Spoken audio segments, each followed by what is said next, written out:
Es claro que en un solo video no se podría determinar qué fue lo que dio forma e hizo tan particular el pensamiento latinoamericano. Al momento de intentar mantener las ideas intactas, mantener los valores o las diferentes formas de pensamiento, surge como manera de ruptura la independencia. Es este punto donde aparece la teoría ilustrada del progreso, basado específicamente en el desarrollo. Esta palabra importantísima que hace referencia a una mejora, que propone eliminar formas del pasado con el objetivo de prosperar, como señala Santiago Castro. Wallerstein formula una grandísima pregunta acerca de si este desarrollo se refiere al desarrollo de la sociedad o al desarrollo del sistema mundo. La respuesta podría ser que a ambos, pero aquí es donde surge la concepción de ver a la gente como un medio y el progreso como un fin. Un claro ejemplo es en la época de la Revolución Industrial, una época gobernada principalmente por las relaciones de producción y el razonamiento de ganancia. Los humanos pasaron a ser parte solo de una masa consumidora. El gran inconveniente durante este tiempo es que la economía se va transformando y no se ajusta al ideal que proponía que era una ciencia del bienestar de las personas, porque abandona su faceta sociológica y solo se enfoca en números y fórmulas. Los descubrimientos o encubrimientos, como lo nombra Enrique Dussel, dan nacimiento a la supremacía cultural y económica en Europa. El conquistador tiene varias riquezas y posesiones sobre el otro, el conquistado, generando un sentimiento de superioridad. Con el surgimiento del Estado moderno y la invasión de la Via Yala, surgen las ideas de la civilización occidental, generando dualidades, riqueza-miseria, dominación-subordinación. En pocas palabras, la colonización sirve para construir el crecimiento de las sociedades colonizadoras a expensas de las colonizadas. El concepto del progreso se basa netamente en dos leyes, la de la razón y experimentación, como dice Marcuse.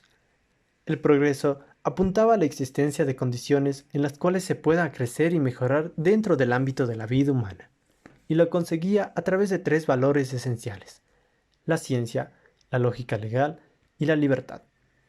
Gracias al pensamiento ilustrado, surge una revalorización de creencias y pensamientos que en la época había. Se empieza a reflexionar y cuestionar los principios del Estado. De ahí el ideario liberal, una cuestión del progreso social, como señala Condorcet. El progreso humano fue relacionado estrechamente con los adelantos de la ciencia en busca de un bienestar material. Incluso se pensaba que la tecnología y la razón europea fueron factores importantes en el sometimiento de las poblaciones primigenias, a pesar de que estos colonizadores eran menos en comparación a los colonizados. Les superaban en número, como menciona Rist. Era una ley prácticamente que las naciones desarrolladas se debían imponer sobre las atrasadas.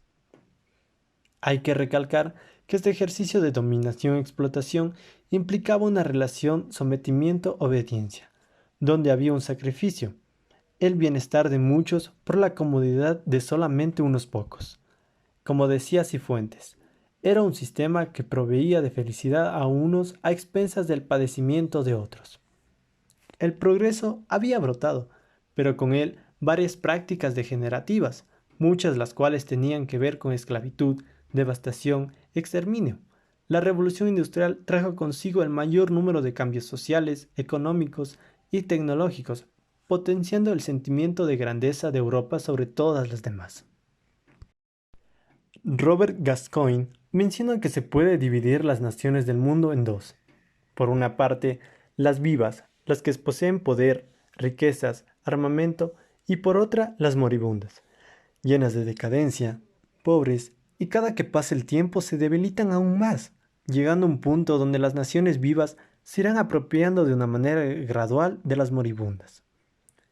Partiendo de esto, se forma una ley de humanidad, donde el más fuerte sobrevive y el débil perece. Como decía Charles Darwin, sobreviven los que logren una probabilidad mayor de sobrevivir y, de este modo, ser naturalmente selectos.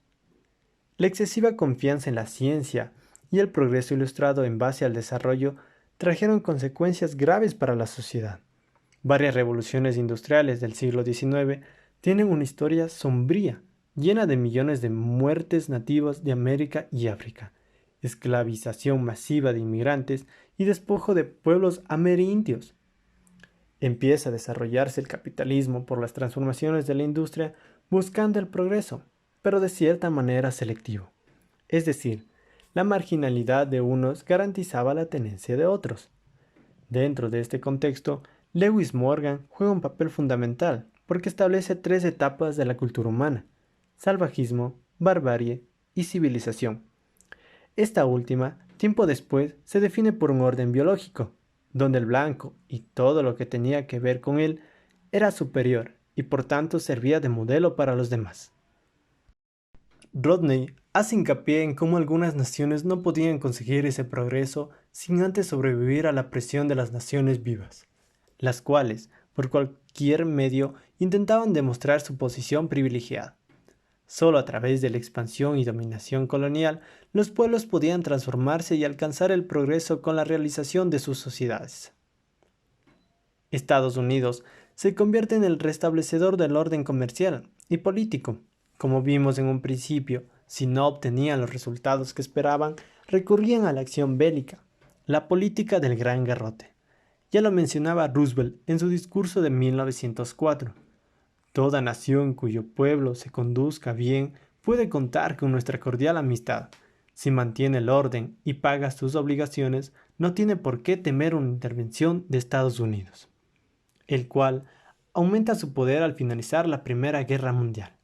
Y como observamos a lo largo de la historia, las naciones adelantadas por sus recursos, experiencia y nivel de desenvolvimiento estaban llamados a ejercer autoridad sobre los otros, los pueblos atrasados.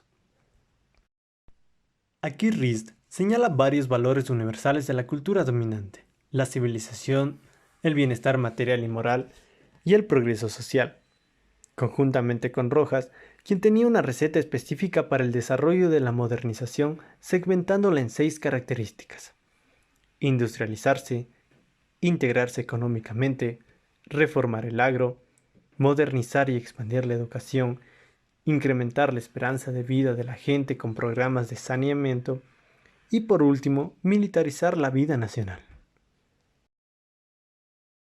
El desarrollo es transformación en un solo sentido, un sentido común.